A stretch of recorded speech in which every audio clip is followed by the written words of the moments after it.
weight. So mass and weight. Mass I have given in the previous lecture. For mass, you can see my previous lecture that what is mass? Mass is the, what is mass? It is the characteristics of material to exert force on another material. Which one force? That is the gravitational force. Exert force on another material. That is our mass. Yeah, the quantity of matter contained in a body is called mass. The quantity of matter, कितना matter, कितने atoms उसके अंदर हैं, कितना उसके अंदर fundamental particles है, उसको हम क्या बोलेंगे? Mass बोलेंगे. That is the mass. And we will talk about weight. Weight. What is weight? Weight of a body is defined as, weight of a body is defined as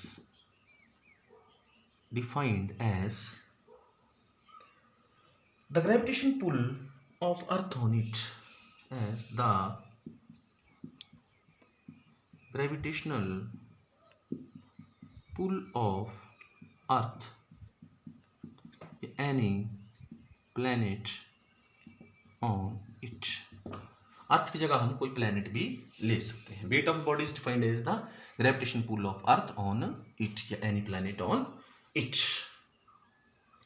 जब हम Jupiter के ऊपर होंगे तो हमारे जुपिटर के ऊपर वेट होगा. अगर हम मून के ऊपर होंगे तो मून के ऊपर वेट होगा. या एनी प्लैनेट लिख दिया मैंने यहाँ पे, तो एनी हेवनली बॉडीज लिख सकते हैं हम लोग, उसमें कोई प्रॉब्लम नहीं. तो weight of a body is defined the gravitation pull of earth on it. जो वेट ऑफ द बॉडी होती है वो सिंपली फोर्स होती है. Weight of the body basically होती है सिंपली फोर्स होती है. अब फोर्स किसके बराबर होती है? मास इनटू एक्सेलरेशन के बराबर होती है. लेकिन हमें ग्रेविटेशन का एक्सेलरेशन कितना होता है? इसलिए weight we can write m into g, because acceleration due to gravity is g. तो वेट किसके बराबर होगा? m इंटू जी के बराबर होगा. वेट एक फोर्स है जो कि अर्थ के द्वारा किसी बॉडी के ऊपर लगाई जा रही है. तो weight is a force which is exerted by earth on any body. Earth जो है वो किसी बॉडी के ऊपर, जैसे सपोज करिए ये मेरे पास अर्थ है, इसका मास कितना है? m है. अब हम लोगों ने क्या किया, इसके ऊपर क्या रख दी? एक बॉडी रख दी जिसका मास कितना है? m है. अब इन दोनों के बीच में कितना है? This is r is the radius between these two. Now how much force it will exert on this body? That we can calculate. F is equal to g mm upon r square. लेकिन हमें पता है कि g m upon r square it is called acceleration due to gravity. तो what is F? Equal to m into g. तो what is weight? Weight is equal to m into g. That I have written here. Weight is equal to m into g. M into g. तो जो wait है, अगर हम ये दो body suppose करिए इस सिस्टम को, जैसे ये सिस्टम है, जो वेट है इसकी वैल्यू जी के ऊपर डिपेंड करती है. किसके ऊपर डिपेंड करती है? जी के ऊपर. जैसे मान लीजिए हम लोग मून के ऊपर चले जाते हैं, तो जो मून का जी है वो g/6 है. किसका? Acceleration due to gravity of moon that is g/6. g/6 क्योंकि मून का मास भी कम है. मून का मास कम है क्योंकि जी का वैल्यू तो कांस्टेंट रहेगा, चाहे आप कहाँ मर्जी चले जाओ, कहीं मर्जी चले जाओ आप लोग, तो ये तो कांस्टेंट रहेगा. तो हमारे पास acceleration due to gravity of the moon that is g/6. Then what is the wait?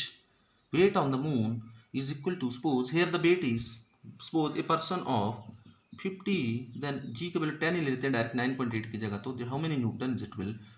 500 newton. तो weight is measured in newton. Acceleration due to gravity on moon, that is g/6. Then what is the weight of the person on the moon? That is 500 divided by 6 Newton. 500 divided by 6 Newton. Suppose the person is of 60 kilogram, then it is of 600, then it is of 600, then that is it is equal to 100 Newton. 100 Newton.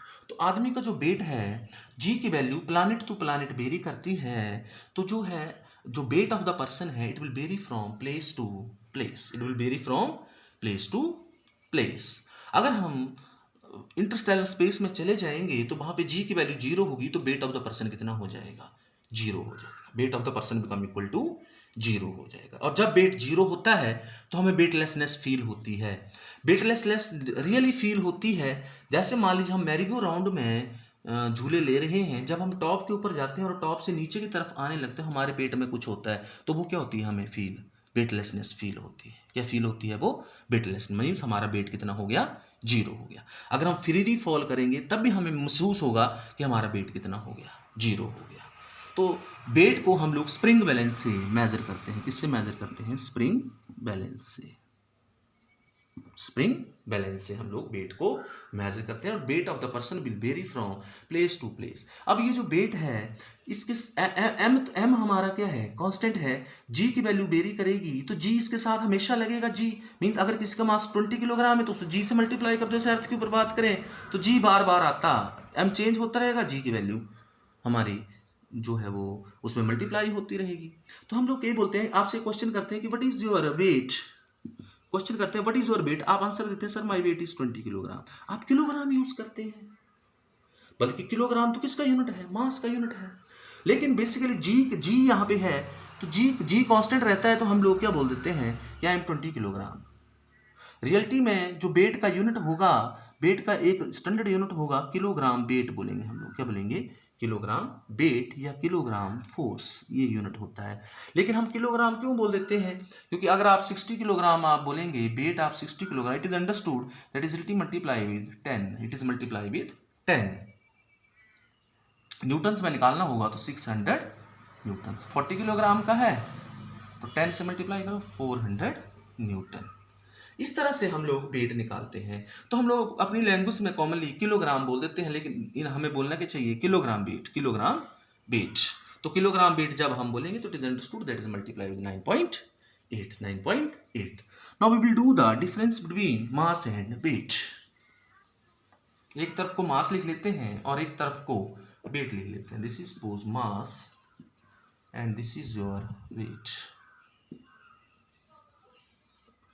तो यहाँ पे आप definition लिखेंगे दोनों का, मास का और wait का डेफिनेशन लिख लेंगे।